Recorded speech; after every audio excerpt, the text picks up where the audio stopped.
Kevin Guskiewicz is a neuroscientist, academic leader, and concussion researcher, and is the 12th Chancellor of the University of North Carolina at Chapel Hill. He gained prominence as a neuroscientist, sports medicine researcher, and Keenan Distinguished Professor at UNC Chapel Hill. And he's one of the principal investigators on the NFL Long Perspective Study of retired NFL players.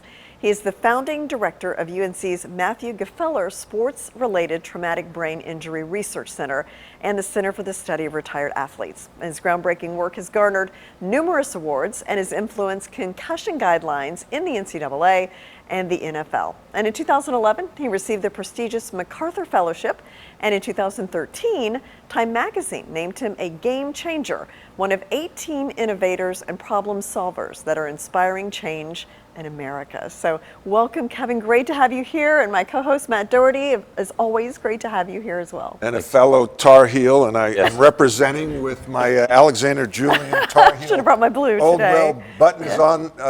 It's an honor. And we have Anson Dorrance as the other guest on this show, so it's Tar Heel Day. Great day to be a Tar Heel. Great day. It's always a great day to be a Tar Heel. Thanks for having me. Yeah, it's great to have you. Being a chancellor of a major university has some unique challenges. What are some of them that come to mind?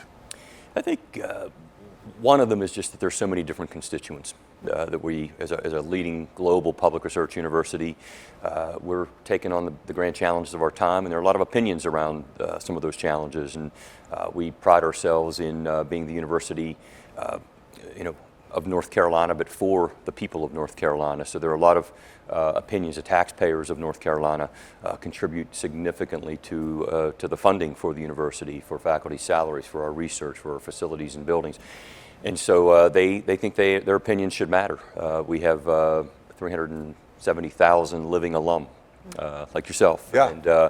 and they have opinions. And so we have a very strong faculty council, an employee forum, student government's very strong at Carolina, board of trustees, board of governors, and so a lot of constituents. And so one of the challenges is just trying to be sure that everybody knows I'm listening. Mm-hmm. But at the end of the day, there are tough decisions that have to be made, and I'm an informed decision maker. As I was as a neuroscientist, I'm data driven. And so, on some days I come in thinking I'm going to be working on issue A, B, and C, and by 9:30, 10 o'clock, I'm pivoting to D, E, and F because something shows up at the door. But I love the job, love the place. Been there for 28 years and about coming up on 5 as chancellor. How do you stay aggressively neutral? Because you're a human being. You have beliefs. You have a higher power. You grew up a certain way. How do you keep that out of the decision-making process?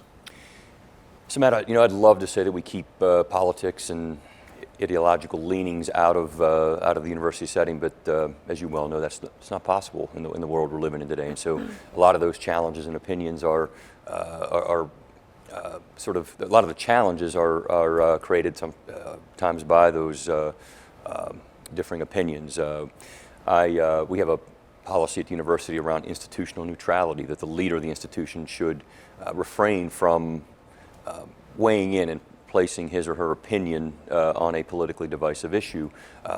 Let's be that place where we bring different viewpoints. We have a wonderful program for public discourse that we started about 6-7 years ago when I was dean of the College of Arts and Sciences, and it's been a game changer, I think. We're modeling how to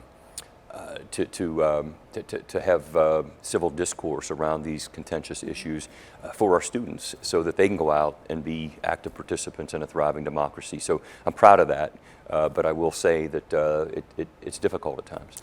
What is the model? Because you see on campuses, especially now with all that's going on in Israel, where it doesn't look like it's peaceful protests. We see on, I think, Tulane, there was some violence. So what is the model that you're trying to educate the students on? Well, as the chancellor at UNC on this particular issue, I've been doing a lot of listening. I've been around meeting with, probably 6, 7, 8 different groups of students that have strong opinions around this. Been meeting with faculty and our employee forum around these challenges. And then I think, First Amendment rights are, it's important that people have the right to express themselves. I told a group of students recently that, while you have the right to say it. It's not always the right thing to say, and you have to think about that. And we want a campus community where we're building community together, where diversity of opinion, diversity of thought, and of everything. You know, there's so many factors around diversity as you think about it, and we want a community where we can come together, solve these big problems, and gain a better understanding, and bring people to the middle around some of these contentious issues. Mm-hmm. And that's really what education is about. It's a lot of information, and more. Sometimes some of this is countered by more information. So, do you have when you're dealing with this, do you have a North Star that you look at and you're like, okay, here's our mission statement, and here's what I'm always going to look at, and that's going to help me make a decision? I think that, you know, people often talk about values. What are your values? And I think one of ours we have a really great strategic plan, and I point toward it often. That was endorsed by our Board of Trustees back in 2020, just weeks before the pandemic started. Mm-hmm. But we've stayed true to it. It's called Carolina Next, Innovations for Public Good. Mm-hmm. And there are a number of things in there. One of them is promoting democracy. So much of what we do is around this topic of gaining a better understanding of the different opinions, such that our graduates can be part of a thriving democracy and active participants in it. And so I think that is part of our North Star. Diversity, equity, and inclusion is critically important, I think, in terms of carrying out our values and living out our mission. I think it's also, we have a responsibility to embrace some of the rich traditions at the university, but to become a more contemporary thinking university. And there's so much out there today, whether it's around the changing workforce. What are the needs of society going to be in the year 2077 when this class that we just entered, the class of 2027, I said, you're going to be graduating in 4 years in 2027.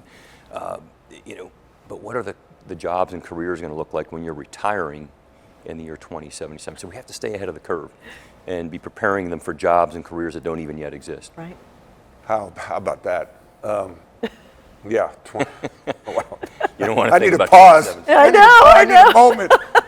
But that's reality. Yeah. It is. And I'm an executive coach. I work with entrepreneurs, CEOs, and AI is big topic. And the future of AI, how is that going to impact all of us? Yeah. How have you embraced that? What is the university doing in terms of AI? It was just about a year ago. It was October of 2022 that ChatGPT, hit the airwaves, and our faculty, a lot of our faculty were quick to say, what are we going to do? Are we going to try to defend against this, or are we going to embrace it? And I'm proud to say that we quickly decided to embrace it, because I think it's here to stay. Yes. And I think that we have to find ways that we can build it into our student success models. How can we use it as a learning tool, as a way to create efficiencies for learning? And so I'm really proud of the way our faculty have begun to do this. We quickly formed a task force on this. We have some of the leading experts in AI and machine learning in our computer science department. We have a new School of Data Science and Society. And so we're bringing that group together to help us better understand how we can create more student success opportunities. I woke up this morning to an article in the Chronicle of Higher Education about this topic, where there were 10 experts that gave their opinions on the way AI and machine learning can really help higher education. Yeah. So it'll be good. You just touched on something I'd like to get to, because as people grow their businesses, CEOs go from into the C-suite, and they're now managing these enterprises. How do you manage your day? Like, just walk us through, and there's probably not a typical day, but what is a typical day, and how do you leverage the talent around you? Yeah. So I start each day getting some form of exercise. Sometimes on the treadmill, reading, preparing for my day, and as I've already said, sometimes that changes quickly, by 9:30, 10 o'clock. But I kind of clear my mind, and exercise is medicine, in my opinion. So I'm a big believer in that. And but I have an incredible team, and leadership team. Relying on the talent of your leadership team. If you have built a team with people that you trust and they trust you, and people who think differently at times than you do. This gets back to my point about diversity of thought and diversity of lived experiences that I think are really important. Because if a leader is only viewing an issue through one lens without thinking about the impact that it might have on different constituents that I talked about earlier, they're likely to fail. And so I rely on that leadership team. I believe in delegating and trusting that they're going to come back to us with some options, and then together we make an informed decision. I talk a lot about leaders, CEOs, really think have three main responsibilities: casting the vision, driving the culture, and engaging in large business transactions. And to do that, you need to create some space on your calendar to walk the floor, if you will. I know a lot of students are impressed that you've run 5Ks with the students. You meet with the students. You take the time to emotionally connect with the people on the campus. What advice would you give a new CEO in terms of managing their schedule and freeing up time to walk the floor and not feel guilty about it, right? Because sometimes they feel like, I've got to be working, but you got to drive your culture. Yeah, that's a great point, Matt. And I think that, and I totally agree with your point about building strategy and then executing it. And I think that as the leader, I've got to have a small group that I'm working with to help build the strategy, and then you got to have many more layers out in that leadership team that are going to help execute on the strategy once we've agreed upon it. And alignment to a strategy is really important. So that's why I like to get out and meet with students, or go. I do run a couple 5-10Ks with students every year, and which is fun. I get out to faculty meetings in some of the departments. Last week I was at the School of Pharmacy. A couple weeks before that I was at the School of Public Health, and listening to the faculty talking about the ways in which I'm proud of how they're aligning to our strategy, not telling them how they or what they should be doing, but finding ways that align so that whenever I'm out talking to the General Assembly or talking to the Board of Governors or talking to our alumni up here in New York, as I was on Wednesday night, that we're all singing from the same sheet of music. But if you're not out and taking time to go out and talk to those that are helping to execute the strategy and to make people proud of Carolina, then I think it becomes, it's less authentic. Do you ever get ideas when you're out with students or talking to them, or professors or alumni, and you take those back and implement them? I do, and we just launched a new general education curriculum last fall, the fall of '22. It's called Ideas in Action, and it's a very, I think, novel approach to that set of courses or curricula that all of the undergraduate students take before they really start diving into their major or majors. And I learned last spring from some students in some of these meetings that this course isn't working in the way that we thought it was, or the way that we had designed it. And so I took that back to the leadership team in the College of Arts and Sciences. So I think we've got some work to do here. So that's one example. Most recently listening to some of our alums who were trying to recruit Carolina students into their businesses, and we realized that there's the way in which our career services operation is set up, that it wasn't working as it once did, and so we're making some changes there. So I learn a lot, but then it's agreeing to make change and show that we're here to improve. There's always room for improvement. As a proud member of the UNC Board of Visitors, I'm on the committee that helping the students find jobs once they're gone and trying to coordinate that. So thank you for listening. You touched on faculty. They have tenure, so now the leverage can go to them. In the workplace today, many of the employees, especially the star salesperson, the star engineer, has leverage. And so as a CEO, how do you manage professors that have tenure that are somewhat untouchable, but yet you want them to align with your vision at the university? Yeah. There's an art to that now.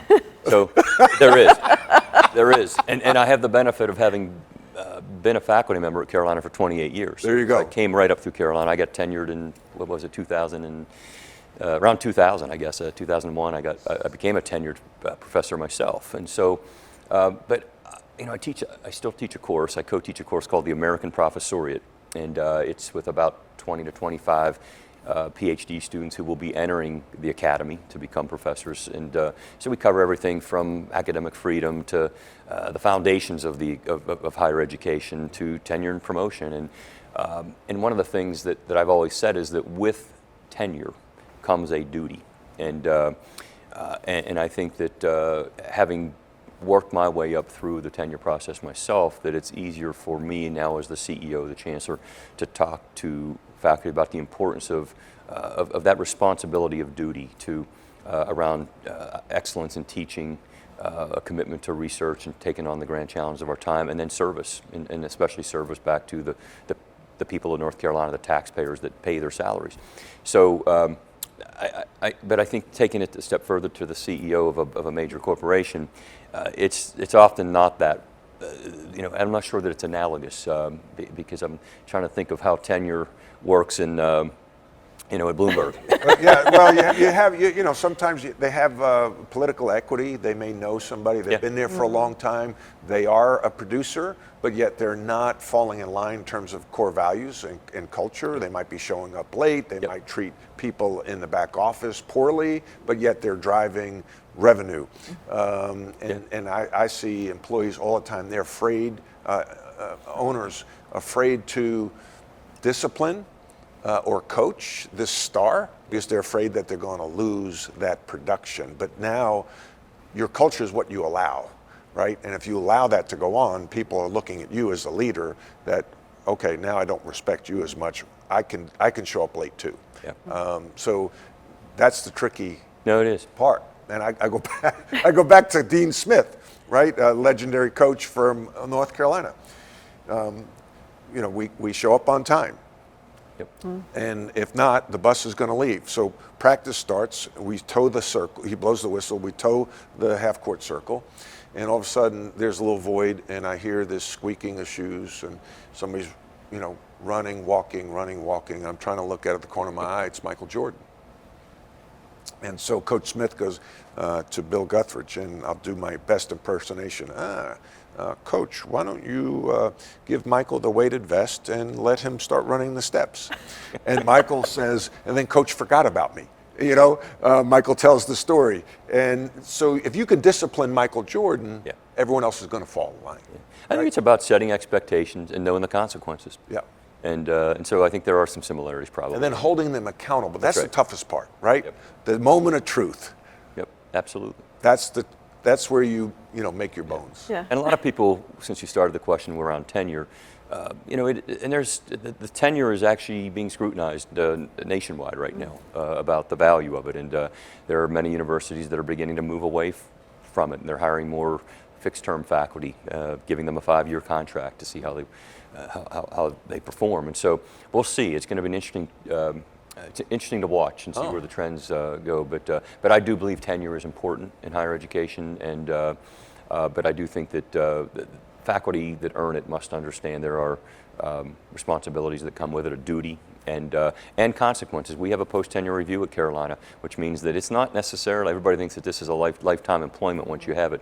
There are ways that if a faculty member is not meeting those expectations, even though they're tenured, that they can, in fact, be terminated. Not often, but it can happen. Why do you feel it's important to have tenure? I think because, if you think about the foundations and of how it came to be, but it was around faculty that were didn't feel that they were able to disseminate their scholarship when it ran counter to some political belief or some ideological leaning, and so that's how it was in terms of academic freedom and tenure was created. But and I do think that it's in many disciplines it's critical. Mm-hmm. That kind of leads me into a question I wanted to ask: is how do you see education changing? I mean, there's a reassessment maybe of tenure. What about remote classes, adult learning? I mean, all these things. It feels like there's a lot going on in education. How do you see things? In the middle of the pandemic, I told our leadership team and faculty council, I said, I think as we emerge out of the pandemic, and at that point we didn't know how long that was going to take, I said I think there's going to be 3 types of universities. There's going to be the stubborn university that's going to revert right back to doing business the same way they did it and I think many of them will fail. I think there will be those that will change some things along the margins and eventually revert back more to the way life existed. But I said, I want us to be that reimagined university. Let's find the silver linings from COVID, and one of them you've mentioned, and that is that it's the way in which we deliver an outstanding quality education and curriculum, and we didn't think we could do that remotely 3 or 4 years ago.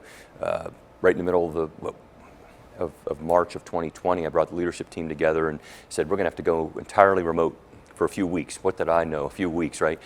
I know. I had no idea how long that thing was going to last. And the chair of our faculty, Lloyd Kramer, who's a good friend, has been on faculty for many years, he said, but Chancellor, he said, none of us teach remotely. I don't know, how are we going to do this? And I said, well, Lloyd, I've actually done the homework on this. 14% of us actually have taught an online course before. The other 86%, we're going to learn how to do it in about 10 days, and we're going to get better at it every day, and we have. And so we just brought in the largest incoming class in the history of UNC Chapel Hill this past August, and in large part because we've become more creative. We have found ways. We're still a residential campus and will be, but we have found ways to deliver better online curricula and even conduct our research at times through hybrid models. We've learned how to retain some of our best employees, top talent, because we've realized that we can work out a 3-2 schedule where they're in the office 3 days a week and working remotely 2 days a week. We've learned how to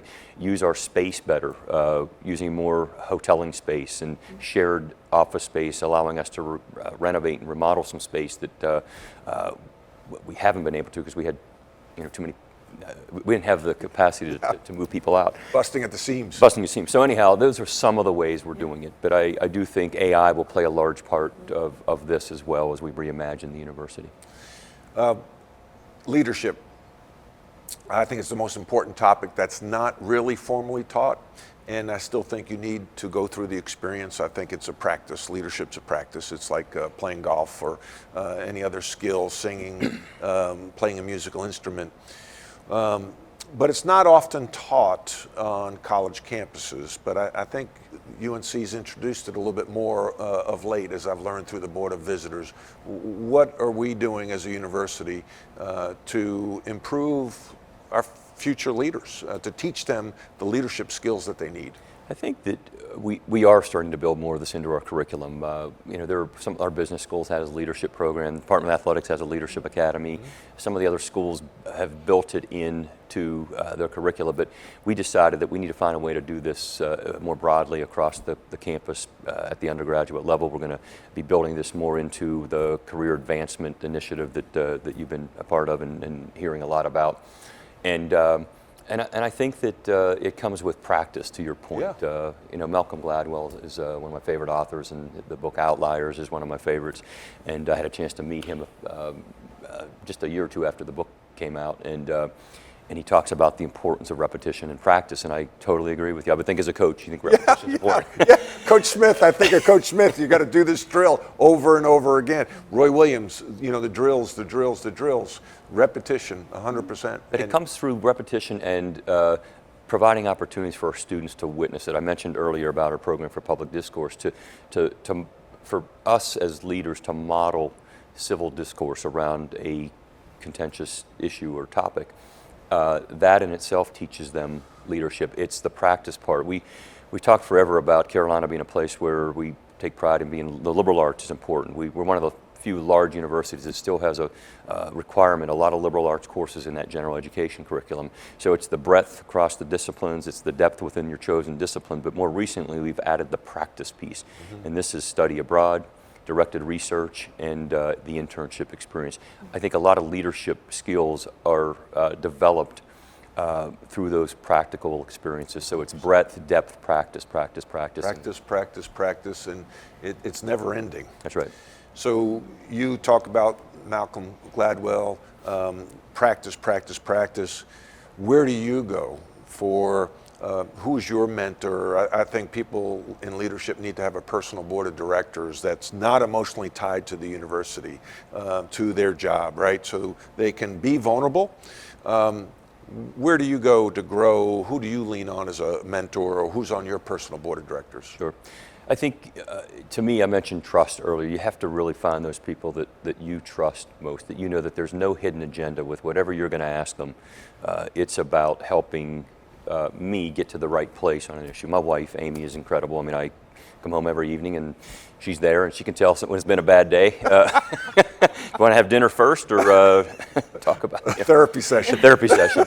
And so she's incredible. So family is really important to me. And I know it is to you as we've gotten to meet your family. Yes, thank you. And but it's also having those few people on your team. My chief of staff is incredible. I've been fortunate to have 2 chiefs of staff. I moved one into a different leadership role, and I now have a chief of staff that's been with me for about coming up on 2 years. And you just have to, that person, you have to trust that you can tell them anything, and they can know that they're going to have to tell you some of the tough things that you may not want to hear. And then outside of the university, I certainly have some mentors that my mentor, a graduate mentor at University of Virginia, where I did my doctoral work, is somebody that I pick up the phone and call often, and will ask him for advice on an issue, because he's been through many of the same challenges and opportunities that I've had.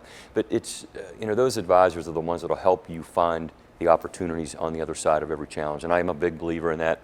If you talk to anybody on my team, they'll say, all right, how many times did Kevin say that on the other side of every challenge there are 3 or 4 opportunities? It's our job to go and latch onto those. But I'm a believer in that. And you have to have 3 or 4 people in your life, and I'm fortunate that I do, and I rely on them often. I love that motto. That's optimism. You don't hit adversity, you go through adversity, and it makes you better, makes you stronger. I'm proud of you as the leader of my alma mater, and my daughter's alma mater, and I appreciate you being here. Yeah. Jane, I'll let you put the bow on this. Well, thank you so much, Kevin. Great and interesting comments about education, and thank you, Matt, as always. Thank you, Matt. Thank you. Appreciate really it enjoyed very it. much. Yeah.